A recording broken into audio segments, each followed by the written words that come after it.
नमस्कार। अपना उत्तर प्रदेश में आपका स्वागत है और मैं हूं आपके साथ लोकेश चकवानी।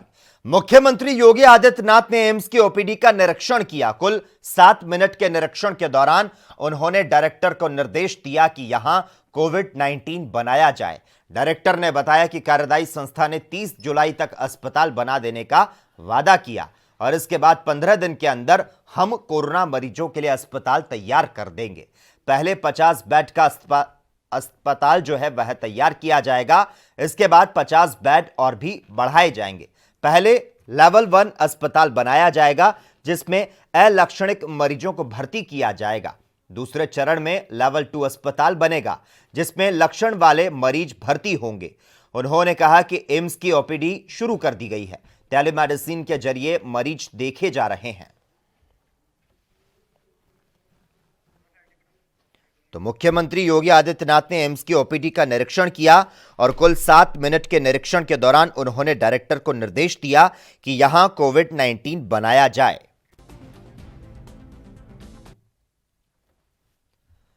इसके पहले मुख्यमंत्री योगी आदित्यनाथ रामनगरी अयोध्या में शनिवार को श्रीराम जन्मभूमि मंदिर के भूमि पूजन और शिलान्यास की तैयारियों का जायजा लेकर देर शाम अपनी कर्मभूमि गोरखपुर पहुंचे। इसके बाद कोरोना की समीक्षा में लग गए। इसके अलावा उन्होंने सैजनवा क्षेत्र में बाढ़ का हवाई सर्वेक्षण किया और इस दौरान उन्होंने हेलीकॉप्टर से फर्टिलाइजर के निर्माण कार्य और जंगल कौड़िया 4 लेन निर्माण की प्रगति देखी। निरीक्षण के बाद उनका हेलीकॉप्टर सर्किट हाउस परिसर में उतरा जहां से वे पहले रेलवे अस्पताल और फिर एम्स का निरीक्षण करने गए।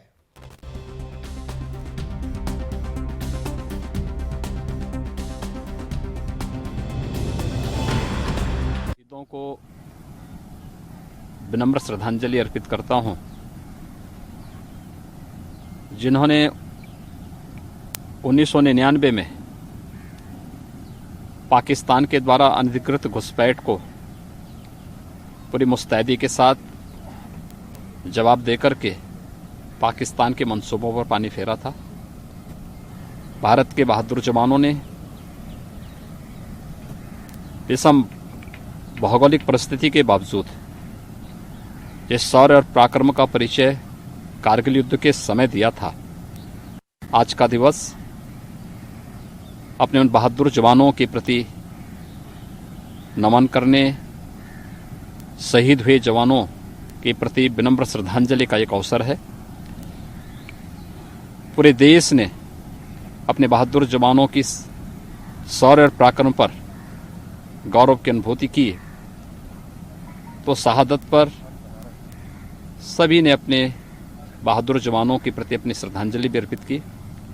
मैं कारगिल विजय दिवस के अवसर पर अपने बहादुर जवानों की देश सेवा और रक्षा के लिए किए गए शौर्य और पराक्रम के लिए उन सब का एक बार फिर से नमन करता हूं। और जनपद में 63 गांव हैं जो अब तक बाढ़ से आंशिक रूप से प्रभावित हुए हैं और कुछ पूरी तरह मैरूंड हैं। प्रशासन को पहले ही हर एक गांव में नाव उपलब्ध कराने, सभी पीड़ित परिवारों को खाद्यान्न उपलब्ध कराने, मेडिकल की टीम वहां पर स्थानीय स्तर पर तैनात करने और पशुओं के चारे की व्यवस्था के लिए भी पहले ही निर्देश दिए जा चुके हैं। प्रशासन पूरी तरह अलर्ट है। कोरोना के खिलाफ जो लड़ाई जारी है, इसके साथ साथ इस आपदा से भी हम लोग लड़ेंगे और इसीलिए आज मैं स्वयं भी पूर्वी उत्तर प्रदेश में अभी मैं संत कबीर नगर और गोरखपुर का दौरा करके आया हूं। अभी देवरिया और बलिया की तरफ जा रहा हूं, फिर वहीं से वाराणसी और आदि क्षेत्रों में भी, बाढ़ प्रभावित क्षेत्रों में भी, और कोविड-19 के खिलाफ जनपद स्तर पर और कमिश्नरी स्तर पर क्या रणनीति बनाई गई है, इन सब की समीक्षा करने निकला।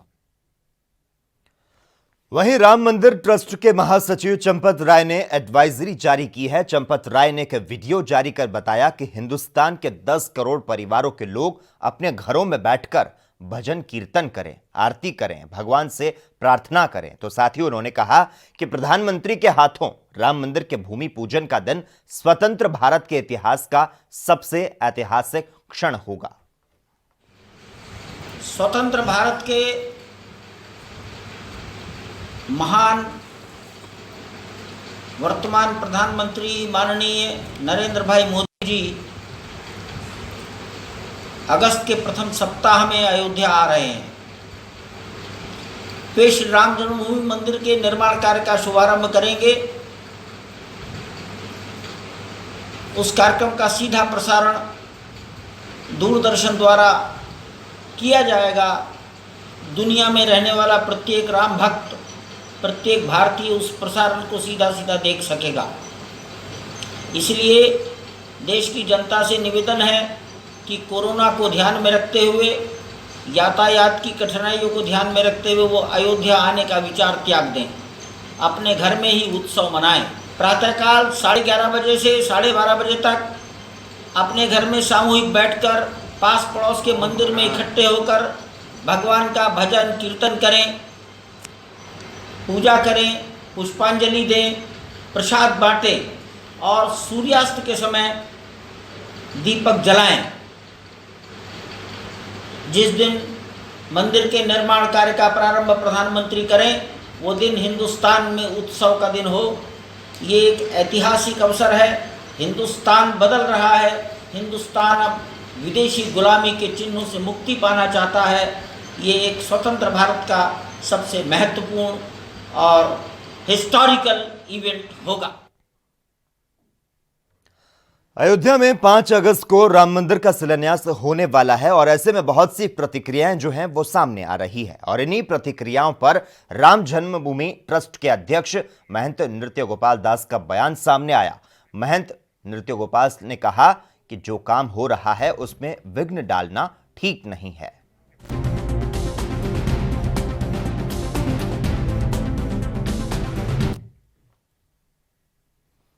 वहीं मुरादाबाद से सपा सांसद डॉक्टर एसटी हसन ने संभल सांसद डॉक्टर शफीकुर रहमान के बयान का समर्थन करते हुए कहा कि जब तक समाज में नमाजियों की भीड़ दुआ नहीं मांगेगी, दुआ का असर नहीं होगा, क्योंकि 5 लोगों की नमाज में उतना असर नहीं होता जितना 1 लाख लोगों की दुआ में होता है। हमारा तो ये मानना है कि हम जिस मुल्क के अंदर रहते हैं वो एक मजहबी मुल्क है, धार्मिक मुल्क है। मंदिर हो, मस्जिद हो, गुरुद्वारे हो, चर्च हो, क्योंकि इस वक्त हम एक बहुत बड़ी इंसानी मुश्किल से गुजर रहे हैं। बहुत बड़ी एक आफत हम लोगों के ऊपर नाजिल हुई है और हम सब मानते हैं कि जो कुछ भी होता है वो हमारे पैदा करने वाले के हुक्म से होता है। इसलिए हम सोशल डिस्टेंसिंग का ख्याल रखते हुए मस्जिदों के अंदर भी नमाज हो, मंदिरों के अंदर भी प्रार्थनाएं हो, गुरुद्वारे में भी और चर्च में भी दुआएं हों। अपने अपने तरीके से अपने समाली के हकीकी और अपने पालनहार से लोग गुजारिश करें और उनसे दुआ करें कि हमें इस मुश्किल वक्त से निकाल दें और सब लोगों को महफूज करें। इसलिए हमने ये मांग करी है कि सोशल डिस्टेंसिंग के साथ नमाज होनी चाहिए और 5 की नमाज में और 1 लाख के लोगों की नमाज में बहुत फ़र्क है। मजमूई इबादत का असर ज़्यादा होता है। तो वहीं सर ये जो आपके साप्ताहिक बधाई लगाए जा रहे हैं कुर्बानी का जानवर देना, तो अब पुलिस लगने नहीं दे रही है, उनको खदेड़ रही है, तो ऐसे में क्या फील करना चाहिए? देखिए, बाज़ार हमारी बात हुई थी प्रशासन से भी और बाज़ार में अगर सोशल डिस्टेंसिंग का पालन हो जाता तो कोई हर्ज नहीं था, क्योंकि ये महामारी फैल रही है और बुरी तरह से अब फैल रही है। हालांकि सोशल डिस्टेंसिंग के बारे में ज़्यादा नहीं कहना चाहता, क्योंकि बहुत से काबिल पत्रकार लोग जो हैं, अगर मैंने कह दिया था कि सोशल डिस्टेंसिंग का बहुत ज़्यादा इम्पोर्टेंस नहीं है, तो उनको मेरे ज्ञान के ऊपर बड़ा शुबा हुआ है। वहीं सपा नेता अभिषेक मिश्रा ने कहा कि यूपी सरकार प्रदेश के लोगों को शराब पिलाना चाहती है। मॉल में अब शराब की दुकान खुल रही है। तो वहीं कोरोना को लेकर भी उन्होंने कहा कि यूपी के अस्पताल में बेड नहीं है, जिसके चलते मरीजों को परेशानी का सामना करना पड़ रहा है। तो वहीं बनारस में बुरा हाल है, लोगों के पास रोजगार नहीं है, इसीलिए लोग आत्महत्या कर रहे हैं। उत्तर प्रदेश सरकार में एक कमाल की चीज इस समय देखने को मिल रही है कि पता नहीं क्यों वो शराब पिलाना चाहते हैं पूरे प्रदेश को। कोरोना काल में जब सब चीजें बंद थी, सब चीजों में लॉकडाउन था, आप जब मंदिर और मस्जिद भी नहीं जा सकते थे, उस जमाने में भी शराब की दुकानें खोल दी गई थी। आपने अभी देखा, अभी हम वीकेंड पे बैठे हुए हैं, आज का भी जो लॉकडाउन का निर्देश था, कंप्लीट लॉकडाउन, पुलिस को आदेश था, आप स्ट्रिक्टली एनफोर्स करेंगे। बेसिक जरूरतों की भी चीजें थोड़ी खुली हुई हैं, सारी नहीं खुली हुई हैं, लेकिन उसमें भी ये एक्सेप्शन किया गया कि वीकेंड पे भी, सैटरडे संडे के दिन भी शराब जरूर बिकेगी। अब हमने देखा कि मॉल में भी शराब बिकेगी, जहां छोटे छोटे बच्चों के साथ मैकडॉनल्ड्स की मान लो दुकान है, आइसक्रीम की दुकान है, आदमी अपने बच्चे परिवार के साथ जा रहा है, तो अभी तो दूर रहती है तो आदमी शायद उसको बचा ले जाता है, सड़क के किनारे है, नहीं ध्यान से देखता। मॉल में अगर आदमी पैदल चल रहा है और उसमें दिखेगा तो पता नहीं उसका कितना खराब असर। लगभग 3000 केसेस उत्तर प्रदेश में आए। ऑलरेडी आप लखनऊ जैसे शहर में अगर देखें तो ऑलरेडी बेड नहीं मिल रहे पिछले 5 दिन पहले से, जब ये संख्या 2200 के आसपास थी, और इनफैक्ट 1900 जब थी उस दिन से बेड्स नहीं मिल रहे उत्तर प्रदेश में। जिस स्पीड से संख्या बढ़ रही है और सरकार ने जिस लेवल की व्यवस्था की है, सरकार ने जिस लेवल की तैयारी की है, उससे मैं आपको आज कह सकता हूं कि पूरी व्यवस्था में कहीं भी किसी तरीके का अरेंजमेंट नहीं है, प्रायोरिटाइजेशन नहीं है, रिसोर्स एलोकेशन नहीं है, कंप्लीट ब्रेकडाउन है गवर्नेंस का, और सरकार अलग ही चीजों में मस्त। प्रधानमंत्री जी सरकार ने जो वादा किया था कि गंगा मां ने बुलाया है, और ये कि हम बनारस को क्योटो बना देंगे।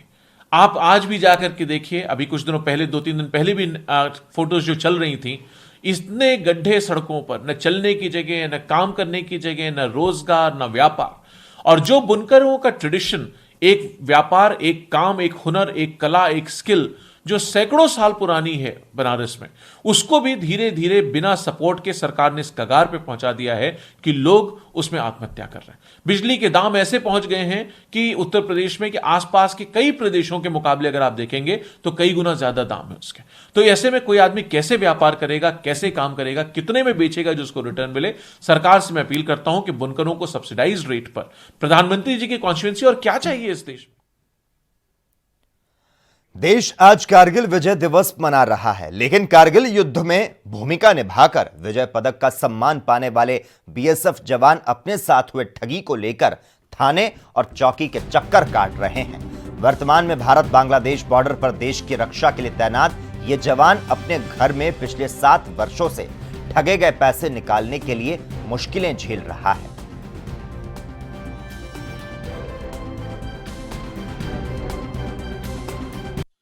2013 में हमारा ज़मीन का एग्रीमेंट हुआ था, हमारी पत्नी के नाम से, हमारे भाई के पत्नी के नाम से, हमारे ससुर के नाम से और एक और रिश्तेदार के नाम से, जिसमें आलू बिया जो हमारे गांव का था वो लेकर अपने रिश्तेदारों को आया था। बोला इन लोगों को ज़मीन की ज़रूरत है, अपना बेचना चाहते हैं, आप लेना है तो ले लीजिए, ज़मीन में कोई लफड़ा नहीं है, मैं पूरा इसका मध्यस्थता कर रहा हूँ। हमने ज़मीन का एग्रीमेंट कराया, 9 लाख रुपये नगद दिया, 1.5 लाख रुपये का स्टैम्प पेपर लगा। एग्रीमेंट 3 साल का हुआ था, लेकिन 1 साल बाद ही हमें पता लगा कि ज़मीन विवादित है। जब हमने उक्त पार्टी से पूछा कि भैया ज़मीन विवादित है, हमें फ्रेश ज़मीन दो या हमारा पैसा लौटाओ, तो हमें टरकाते रहे। 2015-16 में हमने नोटिस दिया अपने वकील के माध्यम से, उस नोटिस को इग्नोर कर दिए। थक हार कर मैं फिर पुलिस के पास गया, ऑफलाइन एप्लीकेशन दिया, ऑनलाइन एप्लीकेशन दिया, IGRS के माध्यम से दिया। जब पुलिस ने दबाव बनाया तो 2 बार समझौता हुआ। समझौते में अभी मार्च में समझौता हुआ था कि 26 मार्च तक इन लोगों को पैसा हमें दे देना है। इसके 26 मार्च बीत गए, लोग पैसा नहीं दिए। उसके बाद मैं छुट्टी आया हूँ जुलाई में, फिर मैं उनसे रिक्वेस्ट किया तो 12 जुलाई को समझौता हुआ था कि हम 19 जुलाई तक पैसा आपको पूरा रिटर्न कर देंगे।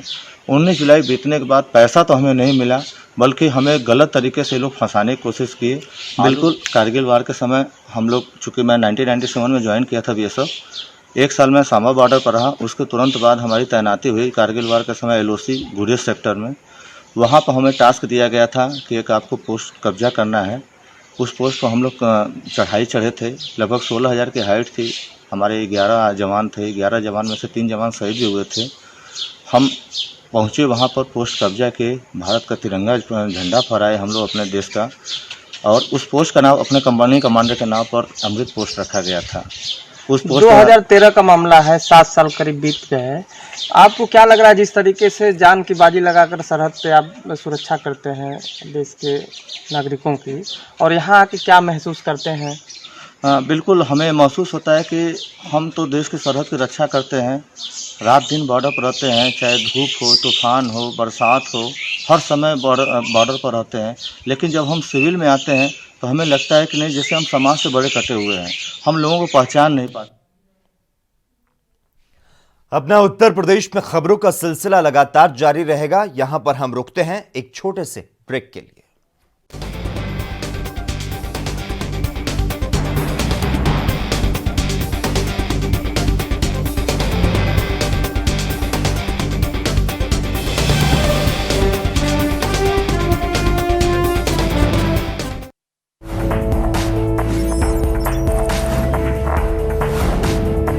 कम ब्रेक और ज्यादा खबरों के साथ देखिए ANP news in channel number पर।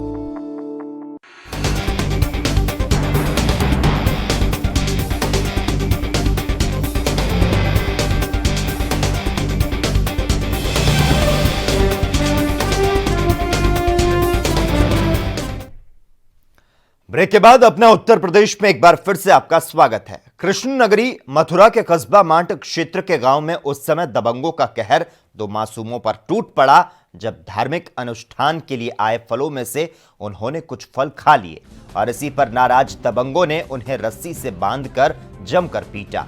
दबंग जब इस वारदात को अंजाम दे रहे थे उस वक्त वहां मौजूद किसी ने भी मासूमों को बचाने की जहमत नहीं उठाई और बाद में एक मासूम के पिता ने जब 112 पर कॉल की तो कहीं जाकर बच्चे दबंगों के कहर से बच पाए। पुलिस ने पूरे मामले में खानापूर्ति करते हुए एनसीआर में मामला दर्ज कर लिया। आपको बता दें यह मामला थाना क्षेत्र के गांव नसीटी का है। यहां पर एक विद्यालय के समीप धार्मिक अनुष्ठान चल रहा था। अनुष्ठान में प्रसाद वितरण के लिए लाए गए फल विद्यालय में रखे थे। गांव के ही दो मासूम बच्चों ने इन फलों में से कुछ फल खा लिए। कार्यक्रम के बाद गांव के ही दो भाइयों ने इन दोनों बच्चों को बुलाया और विद्यालय में रस्सी से बांधकर पीटा।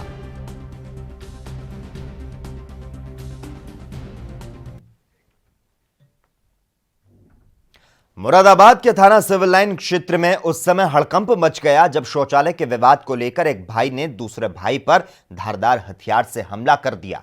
हमले में भारत गंभीर रूप से घायल हो गया। घायल को आनन फानन में निजी अस्पताल ले जाया गया जहां उसकी उपचार के दौरान मौत हो गई। घटना की जानकारी मिलते ही पुलिस और फॉरेंसिक टीम मौके पर पहुंच गई तो वहीं पुलिस अधिकारी ने जानकारी देते हुए बताया कि यह मामला पुलिस के सामने आया है, तथ्य जुटाए जा रहे हैं, आरोपियों के खिलाफ वैधानिक कार्रवाई की जाएगी।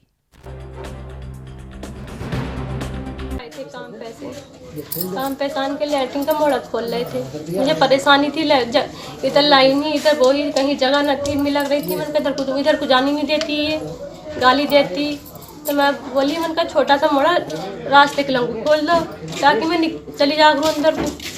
तो ये इन्होंने नहीं खोलन दिया। ये लोग आ गए, तीनों सासू काम जिठानी और जेठ पकड़ कर ले गए। इन्होंने हाथ पकड़ लिया, तलवार मार दी। भगवानपुर के भटावली गांव में शौचालय को लेकर दो भाइयों में विवाद हुआ था। एक भाई ने दूसरे भाई पर हत्या का आरोप है। क्या है पूरा मामला? ये एक व्यक्ति है जिसकी संदिग्ध अवस्था में मृत्यु हुई है। उसकी डेड बॉडी को पोस्टमार्टम के लिए भी भेज दिया गया है। जो अभी तक बात पता चली है कि दोनों भाइयों के बीच में किसी बात को लेकर वाद विवाद हुआ था, हाथापाई भी हुई थी, जिसमें ये जो छोटा भाई है ये घायल हो गया था। इसके बाद इसके परिवारजन इसको हॉस्पिटल में ले गए थे जहाँ एडमिट हुआ था। दौरान इलाज इसकी मृत्यु हुई। उसके बाद पुलिस को सूचना दी गई। मौके पे पुलिस पहुंची, वहाँ पे फॉरेंसिक टीम को भी बुलाया गया। इसमें अभी इनसे पूछताछ की जा रही है और इन्वेस्टिगेशन की जा रही है। इसमें जो भी तथ्य सामने आएंगे उसके अनुसार। वहीं बुलंदशहर से एक बड़ी खबर सामने आई जहां पर खानपुर थाना क्षेत्र के गांव काचरोट में नाबालिग लड़की के साथ छेड़छाड़ कर रहे दबंगों को रोकना दो भाइयों को महंगा पड़ गया। 3 दबंगों ने जमकर लाठी डंडे चलाए और धारदार हथियार से हमला कर दिया। नाबालिग लड़की के 2 भाइयों के गंभीर चोटें आई है जिनका इलाज नजदीकी हॉस्पिटल में चल रहा है और घटना का वीडियो सोशल मीडिया पर जमकर वायरल हो रहा है। हमारी बुआ जी के साथ में छेड़छाड़ कर रहे थे। कौन लोग थे? ये लोग थे, कमल सिंह का लड़का था। उन्होंने छेड़छाड़ की हमारी बुआ जी के साथ में। हमने मना किया, मतलब हम बचा रहे थे तो उन्होंने विरोध किया आगे। उन्होंने धारदार तलवारों से, मतलब हथियारों से हमें मारा पीटा और डंडे से हमें बहुत घायल कर दिया जी साहब। तो पुलिस ने क्या कार्रवाई की? जी पुलिस ने कोई कार्रवाई नहीं की है। हम वहाँ पर भी गए थे अस्पताल डॉक्टरी कराने के लिए, वहाँ पर उन्होंने पैसे वैसे भर दिए साहब, तो इसलिए हमारी सुनवाई नहीं हो पाई। और फिर जब भैया मेरे बचाने गए तो उन्होंने इन पे और बजा दिया, उन्होंने खूब बजाए, उनके हाथ मारती, डंडा वंडा हो गया और मेरी बहन के ईट मारने गई, चियासी बच गई, लगने को सिर्फ फूट जाता। पुलिस ने क्या कार्रवाई की? पुलिस ने गई, आज शाम को जाएंगे पकड़ना, जब धरना में लगे तब फिर जाएंगे दोबारा। मेरी सिस्टर को जबरदस्ती लगा छेड़खानी करवा रही थी लड़की की भाई और लड़की के माँ। अच्छा जी। आपके चोट किसने मारी? चोट ऐसे हम अगर बीच बचाव करने के लिए गए तब तो उन्होंने कुछ नहीं किया। उसके बाद मम्मी पापा और बड़े भाई ये थाने चले गए। उसके बाद जब मैं अकेला रह गया तो उनकी फैमिली में 10-15 लोग हैं, तो उन्होंने आगे पीछे सिर में डंडा मारा और ईंट परेशान। अच्छा कौन लोग थे, क्या कर रहे थे? एक विजयपाल था, विपिन और संतोष की पूरी फैमिली थी। विजयपाल की दोनों लड़की थी, बहू थी, कमल की पूरी फैमिली थी। वहीं संत कबीर नगर जिले में बहने वाली नदियां उफान पर है। घाघरा और राप्ती नदी का जलस्तर खतरे के निशान को पार कर चुका है, तो वहीं आमी नदी की बाढ़ से मेहंदावल तहसील क्षेत्र के कई गांव बाढ़ प्रभावित हैं। जिले में लगातार कई दिनों से हुई बारिश के चलते मेहंदावल क्षेत्र के कछार इलाके में पानी भर गया, जिसके चलते किसानों की सैकड़ों हेक्टेयर धान की फसल बरसात के पानी में डूबकर बर्बाद हो गई। क्षेत्र के कई निचले गांवों में बाढ़ का पानी घरों में घुस गया। बाढ़ के चलते ग्रामीणों को कठिनाइयों का सामना करना पड़ रहा है। ग्रामीणों ने प्रशासन से मदद की गुहार लगाई है, तो वहीं इस मामले में प्रशासन का कहना है कि बाढ़ से प्रभावित इलाकों में नाव की व्यवस्था करा दी गई है। बाढ़ के पानी में डूबी ग्रामीणों की फसल का आंकलन कराकर उन्हें मदद दी जाएगी।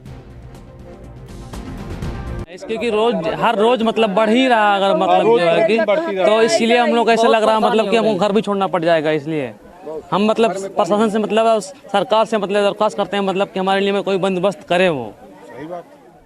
और इस बाढ़ में जितने लोगों की क्षति हुई है, जिनके घरों में पानी घुसा है और जो ये फसलें बर्बाद हुई हैं, इनको शासन से लिख करके और मुआवजा इनको उपलब्ध कराया जाए, क्योंकि ये भुखमरी कगार का है। एक तरफ लॉकडाउन है और दूसरे तरफ बाढ़ है, लेकिन अभी तक प्रशासन के कान पर जू नहीं रेंगा। और ये मैंने दिया है कि अगर 15 दिन के अंदर इन लोगों को मुआवजा नहीं दिया गया तो लॉकडाउन का पालन करते हुए, कोविड सेंसिटिव का पालन करते हुए और बहुत बुरी तरह से जन आंदोलन करूंगा और प्रशासन का नींद हराम कर दूंगा। यहाँ पर जो 3 स्रोत हैं बाढ़ के, एक राप्ती नदी है, एक आमी नदी है और एक पखरा झील है। तो आमी नदी से तो अभी कोई प्रॉब्लम नहीं है, यद्यपि वो बाढ़ उसमें खतरे के निशान पर पहुँच गई है, मगर क्योंकि बांध बना हुआ है इसलिए कोई समस्या है नहीं। और बांध और नदी के बीच में कोई हमारा गांव या कोई झोंपड़ी भी नहीं है। और इसके बाद आमी नदी से काफ़ी गांव डूबे हुए हैं, गांव के आसपास पानी भर गया है और व्यक्तियों को तो कोई खतरा नहीं है कहीं पर। और केवल बस यही हुआ कि आने जाने का रास्ता लोगों का थोड़ा सा रुक गया है, तो उसमें 3 जगह पहले नाव चल रही थी, अब केवल एक जगह नाव चल रही है मझारी में, और बाकी मलौली और मझारी में जो है नाव बंद कर दी गई है और पिपरी में नाव चल रही है। राप्ती नदी से कितना नुकसान हुआ है? किसानों की फसल बहुत ज़्यादा डूबी है, तो क्या कुछ राहत दिया जा रहा है? अब ये तो जब बाढ़ उतर जाएगी तो उसका मूल्यांकन करने के बाद, जब हम उसका जो नुकसान हुआ उसका जब हम मूल्यांकन कर लेंगे तो उसका नियमानुसार उनको सहायता प्रदान की जाएगी। वहीं फिरोजाबाद एसएसपी के निर्देश पर चेकिंग अभियान चलाया जा रहा है, जिसमें बेवजह घूमने वालों पर कड़ी कार्रवाई की जा रही है। फिरोजाबाद में 100 से ज्यादा वाहनों को शहर की प्रवेश सीमा पर रोककर पूछताछ की गई। बेवजह घूमने वालों पर पुलिस ने जुर्माना भी वसूला। आगामी बकरीद को देखते हुए और जो सैटरडे संडे को लोगों के मूवमेंट पर रेस्ट्रिक्शंस होता है, अनावश्यक कहीं लोग बाहर ना घूमें और मार्केट वगैरह बंद रहते हैं, तो उसी को एक समीक्षा करने के लिए सभी अधिकारी अपने अपने थाना क्षेत्रों में परामर्शी हैं। और हम लोग स्वयं भी यहाँ सुभाष चौराहे पे इसी चीज़ को इंश्योर करा रहे हैं कि लोग बिना मास्क के ना निकलें। जो लोग बिना मास्क दिख रहे हैं उनको हम लोग एक तो निःशुल्क मास्क भी दे रहे हैं और साथ में चालान और जुर्माने की कार्रवाई भी कर रहे हैं। इसके अतिरिक्त उनको जागरूक भी कर रहे हैं कि सोशल डिस्टेंसिंग का पालन करना है। जैसे कुछ मेडिकल स्टोर वगैरह में उनको बार बार इस चीज़ के लिए हिदायत किया जा रहा है कि जब भी आप कोई सामान किसी को दें, अगर वो मास्क लगाए नहीं है तो कृपया करके उसको एक चेतावनी दे दो, उसको सामान मत दीजिए। उसको बताइए कि मास्क आप लगा करके आइए और दुकान पे सोशल डिस्टेंस। अयोध्या में राम मंदिर के शिलान्यास की तैयारी जो है वह पूरी हो चुकी है। कोरोना की वजह से ज्यादा लोगों को शिलान्यास में शामिल होने की अनुमति नहीं है। भूमि पूजन के अनुष्ठान में आमंत्रण न मिलने से मायूस मुस्लिम कार सेवक मंच के राष्ट्रीय अध्यक्ष आजम खान ने जल समाधि लेने की चेतावनी दी है। उन्होंने कहा कि भगवान राम किसी जाति विशेष के नहीं हैं। मुस्लिम कार सेवक और सूर्यवंशी मुसलमान होने के नाते राम मंदिर भूमि पूजन में शामिल होने की आकांक्षा है।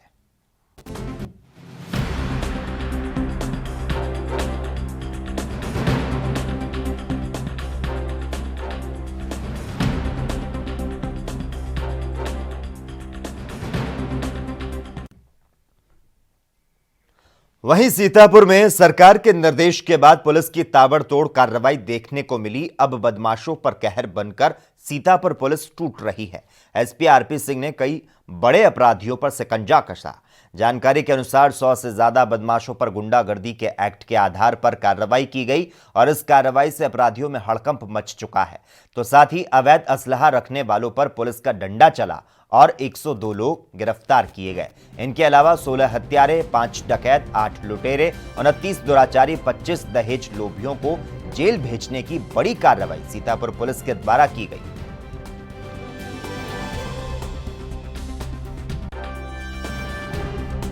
सीतापुर जनपद के नवागत पुलिस अधीक्षक महोदय, जिन्होंने 17 जून को यहाँ का पदभार संभाला था, उनके जनपद में आगमन के पश्चात से विभिन्न अपराधों और अपराधियों के विरुद्ध चलाए गए अभियान के तहत कई महत्वपूर्ण प्रकरणों और शीर्षकों में महत्वपूर्ण कार्रवाइयाँ हुई हैं, जिसका कि अपराधियों में एक कठोर संदेश भी गया है और जनता में एक विश्वास की भावना भी परिलक्षित हुई है।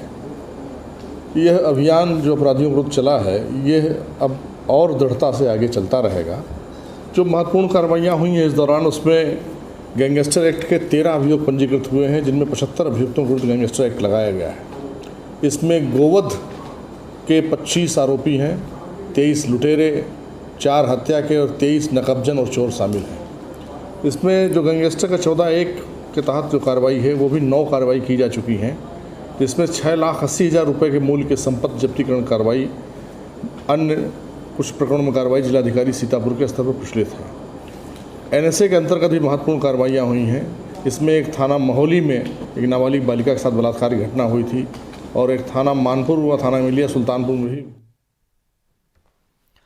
वहीं कारगिल विजय दिवस पर आज कारगिल योद्धाओं का समाज सेवी संस्थाओं द्वारा सम्मान किया गया। जुलाई 1999 कारगिल युद्ध में हमारे देश के कई योद्धा शहीद हुए थे और आज इसी क्रम में फिरोजाबाद में कई समाज सेवी संस्थाओं द्वारा योद्धाओं का सम्मान किया गया, जिसमें रेड क्रॉस सोसाइटी द्वारा 3 योद्धाओं का सम्मान हुआ और इस दौरान सोसाइटी द्वारा गांव के लोगों को भोजन सामग्री के साथ साथ हैंड सैनिटाइजर और मास्क बांटे गए और कोविड-19 के प्रति आमजन को जागरूक भी किया गया। बहुत गहरे नजर से देखते हैं। क्या कहना चाहते हैं? पप्पू है वो, पप्पू। जैसे हमारे पास दुश्मन होता है तो उसको हम लोग खत्म करना है, अपने देश की रक्षा करना है। किस पोस्ट पर क्या करते थे? मैं नायब सूबेदार। क्या करते थे? मैं 29 जुलाई 87 में भर्ती हुआ था। 192 में पोस्टिंग गया था। उसके बाद 9 पैरा फील्ड के अंदर मेरा पहला का सिलेक्शन हुआ। फिर मैंने कमांडो कोर्स किया, HRM कोर्स किया। फिर मैं 99 में मोगा के अंदर पोस्टिंग हो गया। वहाँ से ऑर्डर मिला तो गंगानगर बॉर्डर पर मैं लड़ाई के लिए तैनात हो गया। और इनका बहुत आभार व्यक्त करता हूँ। और आज जो शहीद दिवस है, कारगिल दिवस है, ये इसको हम बहुत खुशी से और हमारा दिल एकदम बहुत खुश होता है, जो कि हमारा ये आज का दिन है, ये बहुत ही महत्वपूर्ण है और ये हमारे यादगार है। क्योंकि उस लड़ाई के दौरान मैं भर्ती होकर के मैं भी कारगिल में द्रास सेक्टर में मैं तैनात था। मेरी रेजिमेंट 143 थी। हम लोग वहाँ पे RT सपोर्ट किया था हमने, और हम लोग 2 साल में द्रास सेक्टर में रह के आया हूँ और अभी 19 साल 9 महीने नौकरी कर करके मेरे फौज से रिटायर होके अपनी सेवा समाप्त करके घर पे आ गया हूँ। और जो मेरा सम्मान किया है आप लोगों ने, बहुत ही बहुत धन्यवाद है इनका, और बहुत अच्छा कार्य किया है। और ये मदद कर रहे हैं गरीब लोगों का, ये भी बहुत बहुत धन्यवाद। और इसी के साथ ही अपना उत्तर प्रदेश में इतना ही, लेकिन देश और दुनिया की तमाम अहम खबरों के लिए लगातार आप देखते रहिए ANB न्यूज़।